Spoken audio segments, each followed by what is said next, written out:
متوسط الشفاء. بسم الله الرحمن الرحيم. اللهم صل على محمد وعلى آل محمد كما صليت على إبراهيم وعلى آل إبراهيم إنك حميد مجيد. اللهم بارك على محمد وعلى آل محمد كما باركت على إبراهيم وعلى آل إنك حميد مجيد. أعوذ بالله من الشيطان الرجيم. بسم الله الرحمن الرحيم. حافظوا على الصلوات والصلاة الوسطى وقوموا لله قانتين. حافظوا حفاظت سے ہے، محافظت سے ہے، یاد رکھنا، خیال کرنا، کسی چیز کی خوب دیکھ بھال کرنا، کہتے ہیں نا حفاظت، خیال رکھنا، دیکھ بھال کرنا. تو حافظو خوب خیال رکھو، خوب دیکھ بھال کرو، خوب متوجہ رہو. علی الصلوات، صلوات صلات کی جمع ہے، نماز کو کہتے ہیں. صلوات نماز، نمازیں جمع ہے نمازیں. حافظوا علی الصلوات، نمازوں کا خوب خیال رکھو، نمازوں کا خوب اہتمام کرو، نمازوں کی خوب دیکھ بھال کرو. والصلاة الوسطی، صلاۃ نماز، الوسطی درمیان والی. والصلاة الوسطی اور خصوصاً درمیان والی نماز، صلاۃ وسطی اور خصوصاً صلاۃ وسطی یعنی درمیان والی نماز.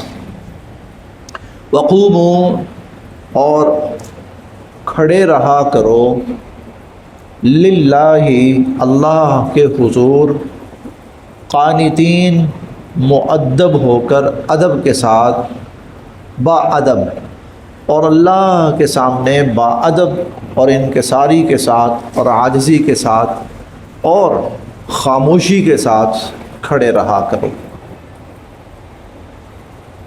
حافظوا علی الصلوات، نمازوں کا خوب خیال کرو، نمازوں کی خوب دیکھ بھال کرو. والصلاۃ الوسطی اور خاص طور پر خصوصاً درمیان والی نماز. وقوموا للہ قانتین اور اللہ کے حضور خاموشی سے کھڑے رہا کرو. اس آیت میں 3 چیزوں کا تذکرہ ہے، 3 حکم کہہ سکتے ہیں آپ. ایک تو اللہ تعالیٰ نے پچھلی آیات میں معاملات بیان فرمائے، یہ معاملہ، یہ معاملہ، یہ معاملہ، یہ معاملہ. وہ گفتگو چلتے چلتے، نکاح طلاق چلتے چلتے درمیان میں اللہ تعالیٰ نماز کا تذکرہ لے کر آئے. یہ اس لیے کہ ایسا نہ ہو کہ باقی سب کاموں میں پڑھ کر نماز سے غافل ہو جاؤ. نماز کا خوب خیال رکھنا ہے، نماز کا خوب اہتمام کرنا ہے. دوسری چیز والصلاۃ الوسطی اور خصوصاً درمیان والی نماز، صلاۃ وسطی. درمیان والی نماز سے کیا مراد ہے؟ عصر کی نماز. خود حضور علیہ الصلوۃ والسلام نے اس کی تعیین فرمائی کہ صلاۃ الوسطی صلاۃ العصر، درمیان والی نماز یعنی عصر کی نماز. یہ ذرا ٹائم تھوڑا سا نا وسطی اس لیے کہا جاتا ہے کہ یہ دونوں طرف سے درمیان میں ہے. 2 نمازیں اس سے پہلے ہیں، فجر اور ظہر، 2 نمازیں اس کے بعد ہیں، مغرب اور عشاء درمیان میں یہ آتی ہے. یہ ٹائم ایسا ہوتا ہے یا تو مصروفیت کا ہوتا ہے یا تھکاوٹ کا ہوتا ہے. جو لوگ ملازمت پیشہ ہوتے ہیں نا عموماً وہ 3 بجے 4 بجے جب آتے ہیں، کھانا وغیرہ کھایا ہلکا پھلکا، تو اب تھوڑی سی نا کچھ غفلت سی ہے، کچھ نیند سی ہے، کچھ سستی سی ہے، تو عموماً جو یہ عصر کا وقت ہوتا ہے نا یہ ذرا تھوڑا سا مشکل ہو جاتا ہے. اور جو لوگ کاروباری پیشہ ہوتے ہیں تو ان کی یہ مصروفیت کا وقت ہوتا ہے بھرپور. عصر کی نماز کا وقت ان کی بھرپور مصروفیت کا، تو اس میں بہت خدشہ ہوتا ہے کہ وہ اس میں متوجہ ہو کر کہیں نماز سے غافل نہ ہو جائیں. اسی لیے اللہ تعالیٰ نے ان سب توقعات کو سامنے رکھتے ہوئے اس نماز کی طرف خصوصی توجہ دلائی ہے کہ کہیں یہ جو عصر کی نماز ہے یہ رہ نہ جائے، اس سے غفلت نہ ہو جائے. وقوموا للہ قانتین، یہ تیسرا حکم ہے اس آیت میں. اس کا معنی ہے جب نماز میں کھڑے ہو تو خاموشی سے کھڑے رہا کرو۔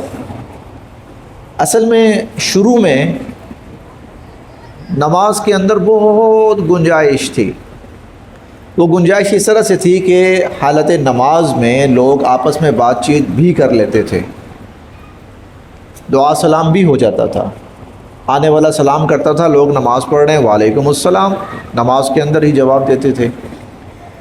آنے والا پوچھ لیتا تھا کتنی رکعتیں ہو گئی ہیں، 2 ہو گئی ہیں، 3 ہو گئی ہیں، 1 ہوئی ہے، پہلی ہے۔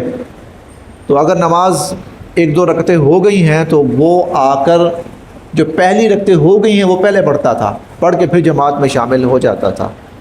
تو اس آیت میں اللہ رب العزت نے دوران نماز وہ گفتگو کی جو رخصت تھی وہ ختم کر دی۔ وقوموا للہ قانتین، اللہ کے سامنے جب کھڑے ہو نماز میں تو خاموشی کے ساتھ، ادب اور خاموشی کے ساتھ کھڑے رہا کرو۔ فَإِن، پس اگر، خف تم حالت خوف میں ہو، پھر پس اگر خف تم حالت خوف میں ہو، فرجالن، تو پیدل، او یا رکبانا، راکب کی جمع ہے، رکبان سوار۔ اگر تم حالت خوف میں ہو تو پیدل ہو تو پیدل نماز پڑھ لو، سواری پر ہو تو سواری کی حالت میں نماز پڑھ لو۔ فَإِذَا، پھر جب، تم امن کی حالت میں ہو جاؤ، فَإِذَا أَمِنْتُمْ، پھر جب تم امن کی حالت میں ہو جاؤ، فَاذْكُرُوا، تو یاد کرو، اللہ تعالیٰ کو، تو اللہ تعالیٰ کو یاد کرو، کما، جیسا کہ، علمکم، اس نے تمہیں سکھایا۔ تو اللہ تعالیٰ کا ذکر کرو، اللہ تعالیٰ کو یاد کرو جیسا کہ اللہ تعالیٰ نے تمہیں سکھایا، ما، جو، لم، نہیں، تکونو، تھے تم، تعلمون، ما لم تکونو تعلمون، جو کہ تم نہیں جانتے تھے۔ جب امن کی حالت میں ہو جاؤ تو پھر اللہ کو اس طرح یاد کرو جس طرح اللہ نے تمہیں سکھایا ہے، حالانکہ تم نہیں، اس سے پہلے تم نہیں جانتے تھے۔ یہ اور زیادہ تاکید ہو گئی، نماز کی اور زیادہ تاکید ہو گئی، اور تاکید یہ ہے کہ جب لڑائی بھی ہو رہی ہے، لڑائی بھی اگر ہو رہی ہے تو لڑائی کی حالت میں بھی نماز نہیں چھوڑنی، لڑائی کی حالت میں بھی نماز نہیں چھوڑنی، لڑائی کی حالت کے اندر بھی نماز کو ادا کرو، نماز کو جاری رکھو۔ اگر تو تمہارے لیے کھڑے ہو کر نماز پڑھنا ممکن ہے تو کھڑے ہو کے نماز پڑھ لو، اور اگر تم سواری پر سوار ہو اور تمہارے لیے اس سواری سے اترنا ممکن نہیں ہے تو سواری پر سوار نماز پڑھ لو۔ فَإِنْ خِفْتُمْ، اگر تم خوف کی حالت میں ہو، اور اس سے مراد یہ ہے جنگ کی حالت، لڑائی کی حالت، فَرِجَالًا، تو رجال، رجل کی جمع ہے، رجل پاؤں کو کہتے ہیں، پاؤں پہ کھڑے نماز پڑھ لو، اور رکبانا، یا سوار، یعنی اس حالت میں بھی کوشش کرو کہ تمہاری نماز نہ چھوٹنے پائے۔ فَإِذَا أَمِنْتُمْ، اور پھر جب تم امن کی حالت میں ہو جاؤ، لڑائی ختم ہو گئی، آدمی اپنے گھر میں آ گیا، اپنے علاقے اور اپنے محلے میں، تو فَاذْكُرُوا اللَّهَ كَمَا عَلَّمَكُمْ، پھر اللہ کو اس طرح یاد کرو جس طرح اللہ نے تمہیں سکھایا ہے، یعنی جس طرح نماز روٹین میں پڑھتے ہیں پھر اس طرح پڑھو، مَا لَمْ تَكُونُوا تَعْلَمُونَ، جو کہ تم اس سے پہلے نہیں جانتے تھے۔ درمیان میں نماز کا تذکرہ کیا، نماز کی خوب تاکید اور اہمیت بتائی، خاص طور پر نماز عصر، غفلت کا وقت ہوتا ہے یا مصروفیت کا وقت ہوتا ہے، اور پھر اس سے بھی زیادہ خاص اور تاکید خوف، جنگ کی حالت میں، لڑائی، تو اس وقت بھی نماز کا اہتمام جاری رکھو، نہ چھوڑو، امن کی حالت میں ہو جاؤ پھر بھی نماز ادا کرو۔ یہ بیان کر کے اب اللہ تعالیٰ دوبارہ سے پھر اسی مسئلے کو دوبارہ بیان فرما رہے ہیں جو پہلے سے چلا آ رہا ہے۔ والذین، اور وہ لوگ، یتوفون، جو وفات پا جائیں، منکم، تم میں سے، والذین یتوفون منکم، اور تم میں سے جو لوگ وفات پا جائیں، وَيَذَرُونَ، اور چھوڑ جائیں، پیچھے چھوڑ جائیں، ازواجن بیوائیں، بیویاں، بیوائیں، وصیتاً تو وصیت کریں، لازواجہم اپنی بیویوں کے لیے، وصیت کریں اپنی بیویوں کے لیے، متاعن نان نفقے کی، تو اپنی بیویوں کے لیے نان نفقے کی وصیت کریں، الی الحول ایک سال تک، الی الحول ایک سال تک، غیر اخراج ان کو نکالے بغیر، غیر اخراج ان کو نکالے بغیر، فَإِن پس اگر خرجنا وہ خود ہی نکل جائیں، خود ہی وہ چلی جائیں، فلا جناح تو کوئی گناہ نہیں ہے، علیکم تم پر، فَإِن خرجنا اگر وہ خود ہی نکل کے چلی جائیں، فلا جناح علیکم تو تم پر کوئی گناہ نہیں ہے، فیما اس بارے میں جو فعلنا وہ کریں، فی انفسہن اپنے بارے میں، میں معروف شرعی ضابطے اور طریقے کے مطابق، فَإِن خرجنا اگر وہ خود ہی نکل کے چلی جائیں، فلا جناح علیکم تو تم پر کوئی گناہ نہیں ہے، فی ما فعلن فی انفسہن اس بارے میں جو وہ اپنے بارے میں کریں، میں معروف شرعی ضابطے اور طریقے کے مطابق، واللہ اور اللہ تعالی عزیز حکیم غالب ہیں اور حکمت والے ہیں۔ آپ جو تسلسل سے پڑھتے آ رہے ہیں نا، تو آپ کو یہ آیت بڑی عجیب لگی ہوگی۔ ابھی ہم پڑھ کے آ رہے ہیں 2-3 دن پہلے کہ جس شخص کا خامن فوت ہو جائے، بیوہ ہو جائے، 4 ماہ 10 دن عدت ہے۔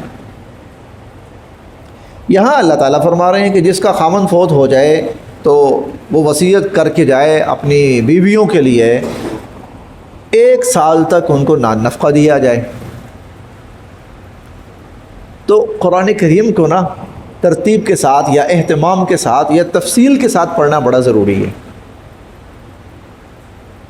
کوئی شخص قرآن کی ایک آیت اٹھا کے بیان کرنا شروع کر دینا تو ہو سکتا ہے کہ اس سے لوگ گمراہ ہو جائیں۔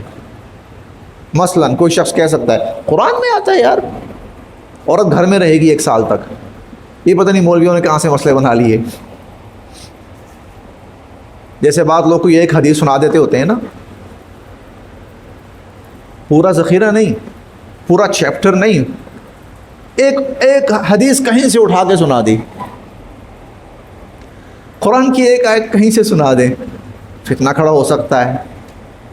بہت سی آیات میں شراب کی آپ کو اجازت نظر آئے گی، قرآن میں آتا ہے شراب جائز ہے، شراب جائز ہے۔ لوگوں نے پوچھا شراب کے بارے میں تو اللہ تعالیٰ نے فرمایا کہ اس میں کچھ نقصان بھی ہے، فائدہ بھی ہے، جائز ہے۔ اس سے بڑی جواز کی صورت کیا ہے؟ اے ایمان والو جب نماز کے لیے آؤ تو نشے کی حالت میں نہ ہوا کرو۔ اس کا مطلب کیا ہے؟ آگے پیچھے جائز، جواز۔ تو پوری تفصیل جب تک پورا پیرایا جب تک سامنے نہ ہونا، اس وقت تک کوئی بھی قرآن کا حکم یا حضور علیہ الصلوۃ والسلام کا فرمان وہ سمجھ میں نہیں آتا۔ قرآن کی کئی آیات قرآن میں موجود ہیں، بالکل ہمارا ایمان ہے کہ وہ اللہ کی آیات ہیں، حضور صلی اللہ علیہ وسلم پر نازل ہوئی ہیں 100%، لیکن ان پر عمل نہیں ہے، ان پر عمل نہیں کرنا۔ اس کو کہا جاتا ہے منسوخ۔ منسوخ کا مطلب یہ کہ تلاوت ہے، تلاوت پر اجر بھی ہے، تلاوت پر ثواب بھی ہے، لیکن عمل نہیں ہے اس پر، عمل منسوخ ہو گیا ہے۔ ابتداءً تھا، بعد میں اللہ رب العزت نے اس کو منسوخ کر دیا۔ ہم پڑھیں گے انشاءاللہ 10ویں پارے میں وراثت کا حکم پڑھیں گے کہ وراثت مہاجر اور انصاری کے درمیان ہے۔ لو یہ کیا بات ہے؟ اب کوئی آدمی ایک آیت پڑھ کے سنا دے، ارے بھائی وراثت کون کہتا ہے میاں بیوی اور اولاد اور یہ اور وہ، یہ تو مہاجر اور انصاری کے درمیان ہے۔ تو ایک آیت پڑھ کے سنا دینا یا ایک حدیث کہیں سے پڑھ کے سنا دینا ٹھیک ہے، وہ بسا اوقات فتنہ اور گمراہی کا سبب بن سکتا ہے. لیکن الحمدللہ آپ چونکہ پیچھے سے پڑھ کے آئے ہیں، ٹھیک ہے، اور 2-3 ریفرنس میں اور آپ کو ابھی یہاں پر بتاؤں گا جس سے آپ کو یہ بات سمجھ میں آ جائے گی. ابتدائی اسلام میں، یعنی جب، یا اسلام سے پہلے بھی کہہ لیں، زمانہ جاہلیت میں جو بیوہ ہوتی تھی عورت، اس کی عدت 1 سال تھی. زمانہ جاہلیت میں بیوہ کی عدت 1 سال تھی. جب اسلام آیا تو شروع میں وہی چیز چلتی رہی. شروع میں وہی چیز، یہ جو آیت ہے نا، یہ وہ بالکل ابتدائی زمانے والا حکم ہے. تم میں سے جس کا انتقال ہو جائے، بیوائیں پیچھے چھوڑ جائیں، تو وہ بیوائیں 1 سال تک گھر میں رہیں گی. اسی سے ملتا جلتا ایک حکم ہم چوتھے پارے میں جا کے پڑھیں گے. چوتھے پارے میں اسی سے ملتا جلتا ایک اور حکم ہم جا کر وہاں تفصیل وہاں آ جائے گی. ابتدائی حکم تھا، یہ بھی ابتدائی حکم تھا. پھر ایک اور ابتدائی حکم ہم پڑھ کے آئے ہیں، کتب علیکم اذا حضر احدکم الموت ان ترک خیرا الوصیۃ للوالدین والاقربین بالمعروف. تم میں سے کسی کا آخری وقت آ جائے تو مرنے سے پہلے وہ اپنے والدین کے لیے، قریبی رشتہ داروں کے لیے وصیت کر کے جائے. اور اس کے لیے الفاظ سے کتب علیکم، تم پر یہ وصیت کرنا فرض کر دیا گیا ہے. لیکن بعد میں جب وراثت کے احکامات آئے، تفصیلی آئے، تو پھر وہ وصیت منسوخ ہو گئی. وہ منسوخ ہو گئی اور اس کے ساتھ ساتھ یہ بھی منسوخ ہو گئی. کیونکہ شروع میں ایک چیز اور بھی ساتھ بیان کر دو، شروع میں عورت کے لیے اور خاص طور پر بیوہ کے لیے وراثت میں کوئی حصہ نہیں ہوتا تھا. لہذا اس کے لیے کیا ہے بھائی، 1 سال تک اس کو کھلاؤ پلاؤ. بیوہ کی وراثت یہی تھی. بیوہ کی وراثت یہی تھی کہ 1 سال تک اس کو گھر میں رکھو اور 1 سال تک اس کو کھلاؤ پلاؤ. 1 سال کے بعد وہ بس اس کی وراثت مل گئی، اس کو اس کا حصہ مکمل ہو گیا. پھر وراثت کے احکامات آ گئے. اس لیے وہاں پہ پیچھے ہم نے پڑھا، تم پر فرض کیا گیا ہے کہ جب تم میں سے کسی کی موت کا وقت آئے تو وہ اپنے والدین کے لیے اور قریبی رشتہ داروں کے لیے وصیت کرے. یہاں پر بھی یہی ہے، وصیۃً لازواجہم. اگر کسی کا آخری وقت آتا ہے، اسے موقع مل جاتا ہے، تو وہ گھر والوں کو وصیت کر کے جائے کہ میری جو بیوہ ہے اس کو 1 سال تک گھر میں رکھنا ہے، اور یہ 1 سال تک گھر میں رہے گی، اور یہ 1 سال تک گھر میں رہنا اس کی عدت بھی ہے اور اس کی وراثت بھی ہے. پھر اس کے بعد اللہ تعالیٰ نے عدت کا وقت بھی متعین فرما دیا، اور بیوہ کی وراثت بھی متعین فرما دی. اب یہ حکم منسوخ، اب اس پہ عمل نہیں ہے. بے شک یہ قرآن میں موجود ہے، بے شک اس کی تلاوت ہے، لیکن چونکہ یہ ایک وقتی ضرورت کے تحت حکم تھا، وہ وقتی ضرورت پوری ہو گئی، تو اب اس لیے اس پر عمل نہیں ہے. یہ آیت منسوخ ہو گئی ہے وراثت والی آیت سے. والذین یتوفون منکم، اور تم میں سے جو لوگ وفات پا جائیں، ویذرون ازواجا، اور اپنے پیچھے بیوائیں چھوڑ جائیں، وصیۃ لازواجہم. بلکہ میں آپ کو وہ آیت دکھا بھی دوں، دوسرے پارے میں ہی ہے. یہ میرے پاس صفحہ نمبر ہے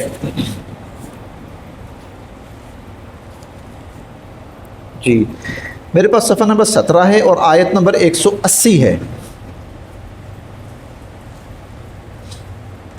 آیت نمبر 180، کتب علیکم، تم پر فرض کیا گیا ہے، اذا حضر احدکم الموت، جب تم میں سے کسی کی موت کا وقت آ جائے، ان ترک خیرا، اگر وہ پیچھے مال چھوڑ کے جا رہا ہے، الوصیہ، تو وہ وصیت کرے، للوالدین، والدین کے لیے بھی، والاقربین، اور قریبی رشتہ داروں کے لیے بھی، بالمعروف، اور یہی شرعی دستور ہے، حقاً علی المتقین، اور یہ پرہیزگاروں پر لازم ہے.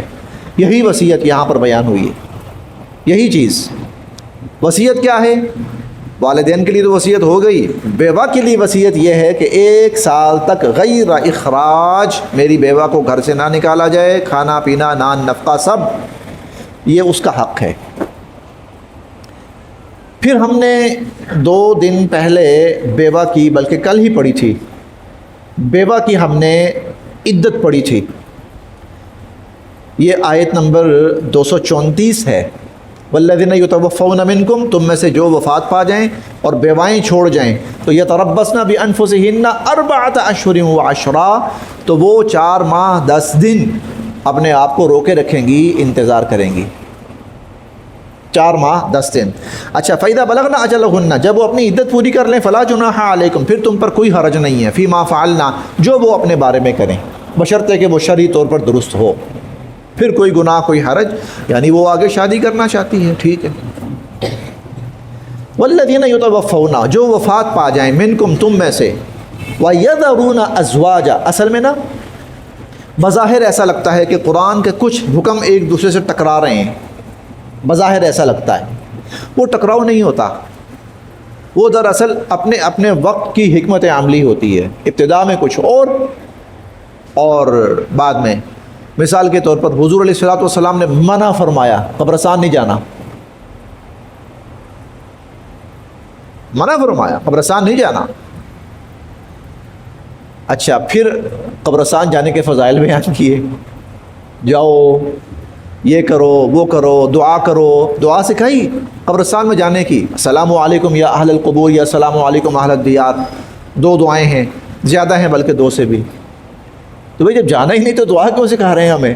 دعا اس لیے کہ جاؤ اور ان کے لیے دعا کرو، اللہ کے حضور بخشش کی، ذکر اذکار، قرآن پاک کی تلاوت، کچھ بھی کرو.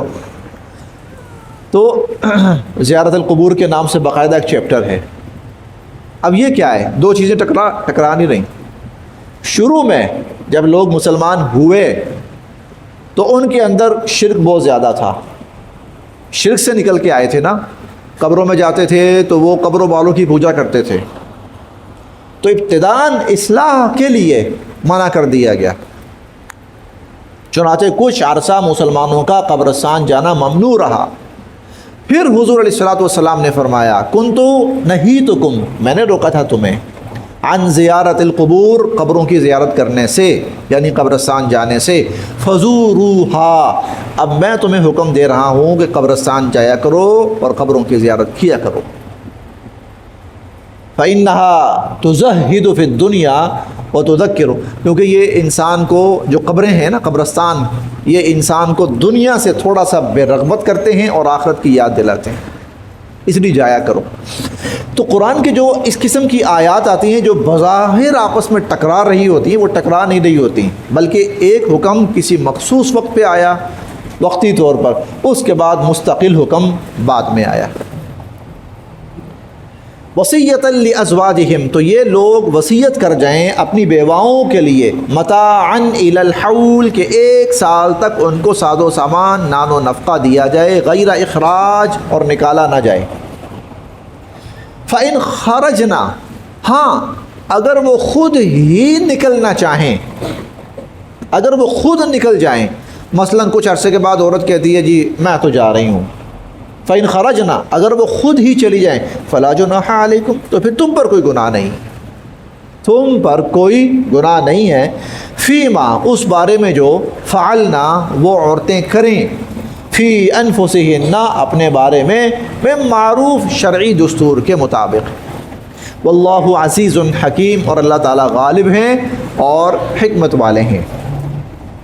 وللمطلقات، اور مطلقہ عورتوں کے لیے، مطلقات جمع ہے مطلقہ کی، اور مطلقہ عورتوں کے لیے، یعنی جن عورتوں کو بھی طلاق ہوئی، متاعن، انہیں کچھ ساز و سامان دو، بالمعروف، معقول، کچھ معقول تحفہ، تحائف، سامان ان کو دے دیا کرو.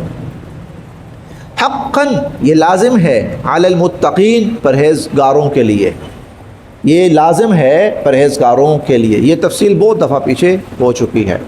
مقصد کیا ہے کہ یہ جو تعلق ٹوٹ رہا ہے تو کہیں اس کے اندر انتشار، بدگمانی، نفرت، لڑائی جھگڑے یہ نہ پیدا ہوں، بلکہ خوش اسلوبی کے ساتھ یہ دونوں ایک دوسرے سے الگ ہوں. وَلِلْمُطَلَّقَاتِ مَتَاعٌ بِالْمَعْرُوفِ، اور جن عورتوں کو طلاق دے دی جائے ان کو کوئی معقول سا تحفہ، تحائف، ساز و سامان ان کو دو، حقاً علی المتقین، یہ پرہیزگاروں کے لیے لازم ہے۔ کذالک، اس طرح، یبین، کھول کھول کر بیان فرماتے ہیں اللہ تعالی، لکم، تمہارے لیے، آیات ہی، اپنی آیات۔ کذالک یبین اللہ، اس طرح اللہ تعالیٰ کھول کھول کر بیان فرماتے ہیں تمہارے لیے اپنی آیات، لعلکم، تاکہ تم، تعقلون، ان کو سمجھو، لعلکم تعقلون، تاکہ تم ان کو سمجھو۔ ایک دفعہ ترجمہ پھر دیکھ لیتے ہیں۔ حافظوا علی الصلوات، اپنی نمازوں کا خوب خیال کرو اور اپنی نمازوں کا خوب اہتمام کرو، والصلاۃ الوسطیٰ، اور خصوصاً درمیان والی نماز، نماز عصر، وقوموا للہ قانتین، اور اللہ کے حضور خاموشی کے ساتھ کھڑے رہا کرو۔ فإن خفتم، پھر اگر تم حالت خوف میں ہو، یعنی حالت جنگ میں، فرجالاً، چاہے تو کھڑے کھڑے نماز پڑھ لو، او رکبانہ، یا چاہے تو سواری کی حالت میں نماز پڑھ لو۔ فَإِذَا أَمِنْتُمْ، اور پھر جب تم امن کی حالت میں ہو جاؤ، فاذکروا اللہ، تو اللہ کو یاد کرو، کما علمکم، جیسا کہ اس نے تمہیں سکھایا، ما لم تکونوا تعلمون، جو کہ تم اس سے پہلے نہیں جانتے تھے۔ والذین، اور وہ لوگ، یتوفون، جو وفات پا جائیں، منکم، تم میں سے، ویذرون ازواجا، اور اپنی بیوائیں چھوڑ جائیں، وصیتاً، تو وہ وصیت کریں، لازواجہم، اپنی بیواؤں کے حق میں، متاعاً الی الحول، 1 سال تک نان نفقہ، ساز و سامان دینے کا، غیر اخراج، نکالے بغیر۔ فإن خرجنا، ہاں اگر وہ خود ہی چلی جائیں، فلا جناح علیکم، تو پھر تم پر کوئی گناہ نہیں ہے، فیما فعلن فی انفسہن، جو کچھ وہ اپنے بارے میں کریں، من معروف، شرعی طریقے کے مطابق، واللہ عزیز حکیم، اللہ تعالیٰ غالب، حکمت والے ہیں۔ وللمطلقات متاع بالمعروف، اور مطلقہ عورتوں کو معقول سا ساد و سامان، تحفہ، تحائف ضرور دو، حقاً علی المتقین، یہ لازم ہے پرہیزگاروں کے لیے۔ کذالک یبین اللہ، اس طرح اللہ تعالیٰ کھول کھول کر بیان فرماتے ہیں، لکم، تمہارے لیے، آیات ہی، اپنی آیات، لعلکم تعقلون، تاکہ تم ان کو اچھی طرح سمجھو۔ صدق اللہ العظیم۔